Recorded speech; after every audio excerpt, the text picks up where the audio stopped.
आंदोलन की ऐतिहासिक जीत होगी, ऐसी उम्मीद और भरोसा हम करते हैं। ये बात बिल्कुल सही है कि छोटे लोग के लिए बड़े फायदे को नहीं छोड़ना चाहिए।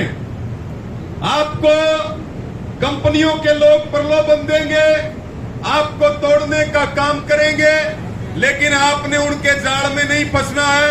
जब तक हमारी मांग पूरी ना हो तब तक ये काम बंद रहेगा। दुनिया की कोई ताकत इन लाइनों का काम चलवा नहीं सकती, चाहे फोर्स हो, चाहे सरकार हो, चाहे अधिकारी हो।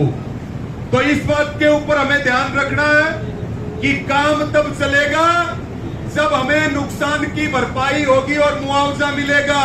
उससे पहले जान तो जा सकती है, लेकिन काम किसी भी कीमत पर नहीं करने देंगे। ये संकल्प आपको साथियों लेना पड़ेगा। अब मैं अगली बात करूंगा। हम चुनाव नहीं लड़ रहे, ना हम पॉलिटिकल लोग हैं। ये एक ऐसा दौर है कि इसमें आंदोलन के लोग भी राजनीति का शिकार हो रहे हैं। लेकिन हमारा ये नियम है कि हमारी लड़ाई सरकार के खिलाफ है, हमारी लड़ाई बीजेपी और जेजेपी के खिलाफ है। लेकिन हम विपक्ष के मंच पे भी माइक का प्रयोग नहीं करते, हम कभी उनके मंचों पे भी नहीं जाते। हमारा काम है आंदोलन करना। आज बीजेपी की सरकार है तो हम बीजेपी की सरकार के खिलाफ लड़ेंगे, और कल को नई सरकार आएगी और अगर उसको भी घमंड और अहंकार हो गया तो फिर भी ये ट्रैक्टर चलेगा, क्योंकि ये ट्रैक्टर जो है वो किसान का टैंक है और ये केवल खेत जोतने का काम नहीं करता, ये सरकारों का घमंड और अहंकार भी जोतने का काम करता है। हम अगली सरकार से भी लड़ाई लड़ने के लिए तैयार हैं अगर सरकार गड़बड़ करेगी तो। साथियों, चुनाव की तारीख बदल दी। पहले चुनाव की तारीख आई, उसके बाद 5 तारीख कर दी वोटिंग की। तो मेरे से एक पत्रकार पूछ रहा था कि जी इस पे क्या कहोगे। मैं बोला भाई 4 दिन में क्या हार टल जाएगी? 4 दिन में हार नहीं टलेगी। हमारे बीच में करीब 6 महीने से मेवात में एक बड़ा आंदोलन चल रहा है आईएमटी में। उसकी जो पूरी कमेटी है, उसके जो नेता है हाफिज सिराजुद्दीन जी, वो पूरी टीम के साथ आए हुए हैं। इनका भी बहुत बहुत अभिनंदन है, स्वागत है यहां पहुंचने पर। साथियों, मैं बात कर रहा था चुनाव की, कि हम चुनाव ना तो लड़ रहे हैं और ना किसी को चुनाव लड़वा रहे हैं। 750 किसानों की जान चली गई। एक बार जोर से बोल करके बताओ, इसका जिम्मेदार कौन है? आप इस इलाके में भी जब होती आवाज आओगी तो हरियाणा का नाश हो जाएगा। ये बताओ भाई, 750 किसानों की जान गई, इसका जिम्मेदार कौन है? मजदूरों के लिए काले कानून लेकर के आए। 8 घंटे वो काम करते थे, 12 घंटे का समय उनके लिए निर्धारित कर दिया गया। इसका जिम्मेदार कौन है? आपके बच्चों के भविष्य को बर्बाद कर दिया, अग्निवीर योजना लेकर के आए। इसका जिम्मेदार कौन है? जोर से बोल के बताओ। आज आपके बच्चों को पढ़ने के बावजूद नौकरी नहीं मिल रही है। सरकारी महकमों को बेचने का काम किया गया, कंपनियों के हवाले कर दिया। इसका जिम्मेदार कौन है? आपकी फसल बर्बाद होती है, आपको मुआवजा नहीं मिलता, इसका जिम्मेदार कौन है? बीमा क्लेम भी नहीं मिलता है, इसका जिम्मेदार कौन है? महंगाई आसमान में है, इसका जिम्मेदार कौन है? हमारी पहलवान बहन बेटियों के स्वाभिमान का अपमान किया गया, उनको सड़कों के ऊपर घसीटा गया। इसका जिम्मेदार कौन है? जोर से बोल के बताओ। ये बेरोजगारी ने सारे रिकॉर्ड तोड़ दिए, इसका जिम्मेदार कौन है? आज आपकी फसल दिन में नहीं बिक रही है, इसका जिम्मेदार कौन है? आज आपकी जमीनों पे तेल पाइपलाइन और हाई वोल्टेज टावरों से आपकी जमीनों पे कब्जा किया जा रहा है, इसका जिम्मेदार कौन है? तो बीजेपी को वोट देने चाहिए या बीजेपी के जूत मारने चाहिए? तो सारे तैयार हो कि नहीं हो? हाथ उठा करके बताओ, तैयार हो क्या सारे? तो साथियों, 100 समस्याएं हमारे सामने खड़ी हैं, इनका जिम्मेवार कौन है?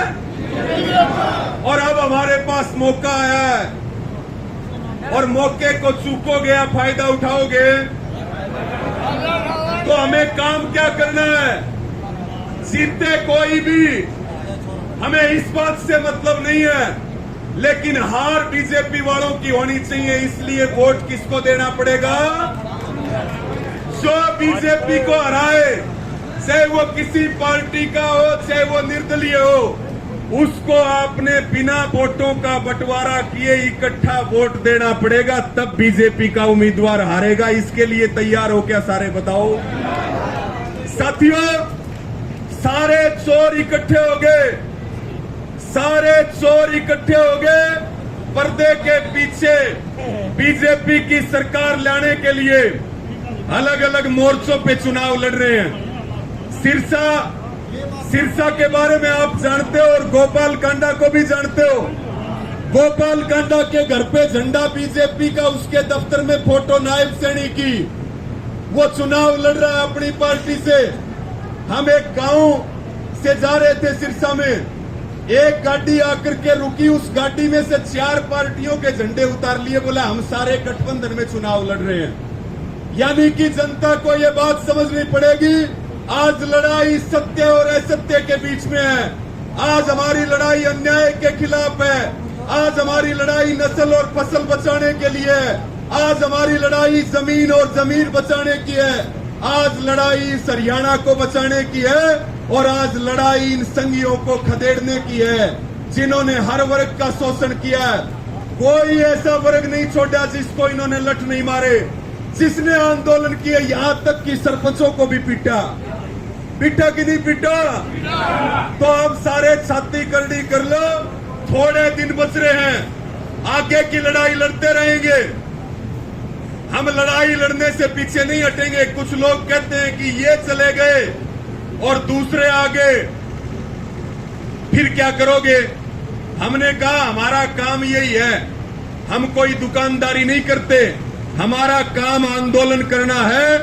इनका अगर बेड़ा गर्क किया है और अगली सरकार अगर गड़बड़ करेगी तो उनका भी बढ़िया इलाज करेंगे, हम उसमें भी पीछे हटने वाले नहीं हैं। लेकिन आज जरूरत है सबको इकट्ठा होकर के, 36 बिरादरी को इकट्ठा होकर के अपने और अपने बच्चों के भविष्य के लिए एक एक वोट 5 अक्टूबर को बीजेपी के खिलाफ डालें। और ये मुहिम पूरे हरियाणा में चल रही है। हम हर रोज अलग अलग जिलों में, अलग अलग क्षेत्र में जाते हैं और बहुत बड़े ऐतिहासिक परिणाम आएंगे 8 अक्टूबर को। जो लोग ये कहते थे कि हमें तो कोई सत्ता से नहीं हटा सकता, आज हरियाणा में चुनाव जनता वर्सेस बीजेपी है। चुनाव किसके बीच में है? पब्लिक और बीजेपी के बीच में इलेक्शन है।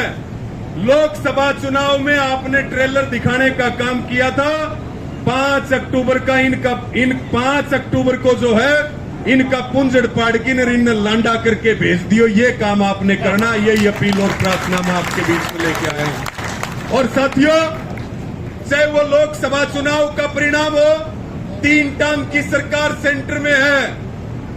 आज बीजेपी को यह लग रहा है कि पंजाब से ट्रैक्टर चलेगा और हरियाणा में बीजेपी की सरकार नहीं होगी तो वो ट्रैक्टर नहीं रुकेगा, वो दिल्ली की सीमाओं पर जाएगा। हम एमएसपी गारंटी कानून और दूसरे मुद्दों को लेकर के, चाहे वो किसानों की कर्जा मुक्ति का मुद्दा हो, स्वामीनाथन आयोग की रिपोर्ट का मुद्दा हो, हम सब मुद्दों को लेकर के लड़ाई लड़ेंगे।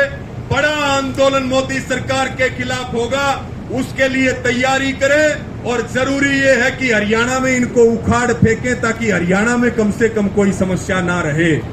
ट्रैक्टर चलेगा पंजाब से और कहा जाएगा दिल्ली। इनको ये लग रहा है कि हरियाणा से सरकार चली गई तो फिर ये केंद्र की सरकार को भी नहीं चलने देंगे। और हम ये कह रहे हैं ये हरियाणा है, हरियाणा के लोग रड़क और फड़क निकाले बिना छोड़ते नहीं है। काम चाहे कम हो चाहे ज्यादा हो, लेकिन जो इनके बोल हैं साथियों वो याद कर लेना, ना आपने भूलना ना और किसी को भूलने देना। इनके बोल याद कर लेना। क्या कह रहे थे? आतंकवादी, खालिस्तानी, पाकिस्तानी, छोटे किसान, बड़े किसान, कंगना रनावत, ने क्या बोला, जेपी दलाल ने क्या कहा, लुवारू वाले भी पूरे तरीके से तैयार हो रहे हैं, जेपी दलाल ने भी लांडा करके भेजेंगे। ऐसे ही पूरे हरियाणा में, यहां तक कि मुख्यमंत्री के हालात भी खराब हो रहे हैं। मुख्यमंत्री भी बीजेपी का हारने वाला है। पूरे हरियाणा में विरोध हो रहा है। सवाल पूछे जा रहे हैं गांव गांव में कि 10 साल में आपकी सरकार ने क्या काम किया। इसी प्रकार से यहां के एक प्रत्याशी को मैं देख रहा था, बीजेपी का कोई प्रत्याशी है, कप्तान बिरधाना। उससे पत्रकार बोले, जी फलाना गांव में क्या हो गया, निवला भुंडी बन गई। तो साथियों, 8 तारीख को इनके मुंह से निकलना चाहिए और भाई एक बार इनको सत्ता से उखाड़ फेंको। दोबारा हरियाणा में इनकी सरकार नहीं आएगी, ये भी तय है। दोबारा हरियाणा में इनकी सरकार नहीं आएगी। तो आप सबने मेरी बात सुनी, मैं सबका पुनः धन्यवाद प्रकट करता हूं और फिर आप सबसे यही अपील और प्रार्थना करता हूं कि आओ हम एक साथ मिलकर के अपने इस आंदोलन को मजबूत करें। बीजेपी की विदाई होगी, बीजेपी हारेगी, उसमें हमारी जीत है। हरियाणा कब जीतेगा? जब बीजेपी हारेगी, और अगर बीजेपी जीतगी तो फिर हरियाणा की हार हो जाएगी। ये लड़ाई हमारी पगड़ी की लड़ाई है, ये लड़ाई हमारे मान सम्मान की लड़ाई है, ये लड़ाई हमारे बुजुर्गों के सम्मान की, बहन बेटियों के सम्मान की लड़ाई है। और सम्मान की लड़ाई में चाहे कुछ भी हो जाओ, स्वाभिमान के साथ कोई समझौता नहीं है, क्योंकि हमारे पूर्वजों ने यही सिखाया है, जान जा सकती है लेकिन स्वाभिमान नहीं जाएगा। उन्हीं का खून हमारी रगों में है। आप सबको पुनः आभार प्रकट करते हुए सबको यही निवेदन कर रहा हूं कि भाई छोटा खींच की मार दियो, ताकि जो है आंदोलन मजबूत हो और केंद्र की बीजेपी सरकार का भी फिर इलाज करेंगे।